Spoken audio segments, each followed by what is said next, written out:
Welcome back to another episode of Cockadoodle Coo, where we look at a serious threat to all of humanity, the chicken apocalypse. I'm Pete Wallace, and I'm here to sound the alarm, raise awareness, and prevent catastrophe. Episode 9, AgTech and Easter Eggs. In previous episodes, we've discussed chickens' intelligence, learning capabilities, and motivations, and we've touched on the digital battles already taking place. In this episode, we'll step further out on the cutting edge and walk through some specific ways in which chickens can wage war electronically.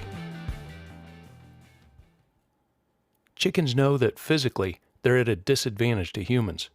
Online, however, it doesn't matter your size.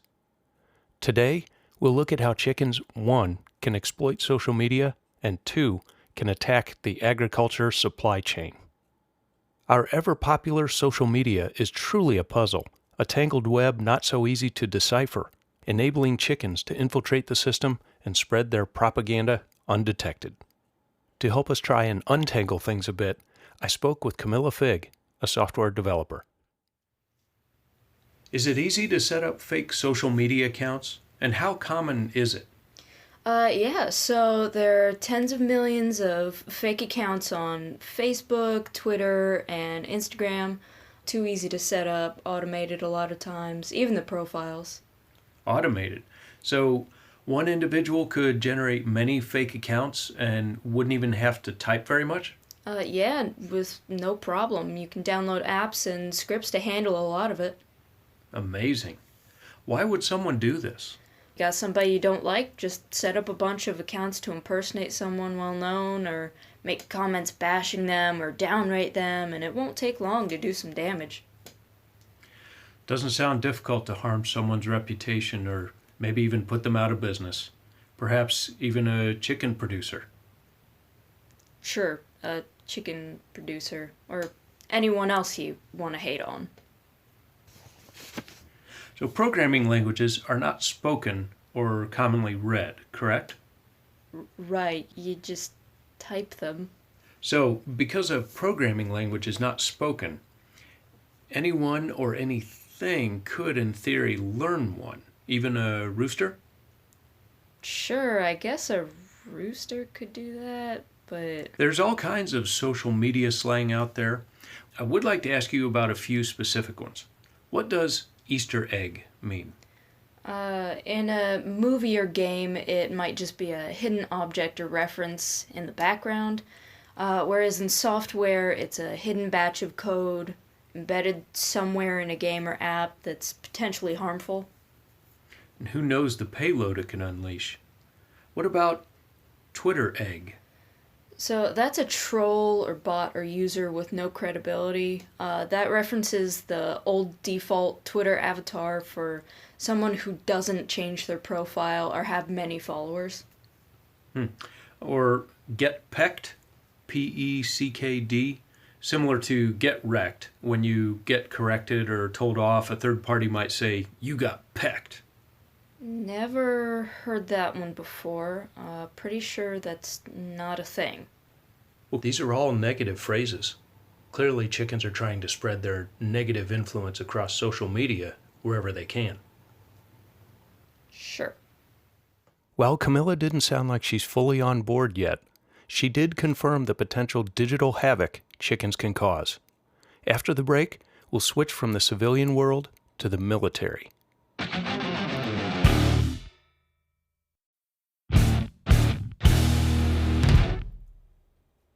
According to a 2018 report from the Department of Homeland Security, agriculture is one of the most at-risk industries for breaches in cybersecurity. Technologies such as image and voice recognition help streamline the supply chain, and robots walk the poultry house during the day. Sending a robot in makes sense to me, to supplement worker shortages, but also for safety. Can you just imagine being surrounded by hundreds or thousands of chickens all at once? Whew. For some military perspective, I spoke with Sergeant Nicholas Cornetto, an IT specialist in the Army. Thanks for joining me, Sergeant. This is such a new field. Where do we even begin? Well, there are IT teams in each branch of the military, and of course, Homeland Security, NSA, FBI, CIA. Mr. Wells, the new agriculture-focused branch of the DoD you propose will need to focus on their tech as much as anyone. AgTech, as we call it, has become very high priority. Over. That it has. Behind these innovations is a technology called machine learning. Can you provide a high-level explanation of what that is? Overly simplified, machine learning is when a system or device takes in data, compares it to data it already has stored, and tries to learn the correct response over and over and over. Think about the inherent vulnerability of this system in an agricultural situation. Chickens are the source of the data going in. Over. I think I follow, but play that out for us. Allow me to describe a scenario. Machine learning systems can be gamed by the input. Think about it. If an adult male plumber, who typically might search Amazon for tools or supplies, performs a search for pretty pink sandals, the list of items you might also like, Amazon suggests, will be noticeably skewed. It doesn't take a hacker to pull that off. Over. I see. So science has confirmed that chickens do communicate verbally with each other. So via voice recognition, who knows what misleading directives an unruly hen would feed into the system? I can't even imagine. So how else would chickens interact with computers? You don't need 10 fingers to hand jam code to cause problems. Hunt and peck? For humans, that might mean inefficient or unskilled. But that's a chicken's modus operandi. Their capabilities are enhanced by their numbers, as we believe they work in teams. Just a couple keystrokes, and you can screen scrape quite a bit of information or disrupt a system. 3 beaks on keys, Control, Alt, Delete. Sure glad we have knowledgeable specialists like Sergeant Cornetto on our side.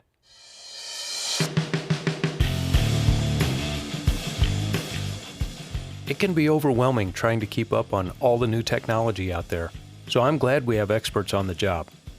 Many people and organizations are clearly not what they seem online, so keep your guard up. Don't get pecked. I hope you celebrated and made the most of National Egg Month and National Barbecue Month. The weather will hopefully keep getting nicer and those barbecues can just keep going all summer long. As always, support farmers, go to farmers markets, and eat chicken and eggs regularly. Cockadoodle Coo now has a YouTube channel with some trailers and extras. We'll be uploading some audio-only episodes and more, so just search for Cockadoodle Coo and be sure to subscribe. You can also leave a message for the show at anchor.fm/cockadoodlecoo. Maybe we'll play your message on a future episode. Until next time, educate yourself and spread the word. Tell a friend to listen in. Together, we can prevent the unthinkable.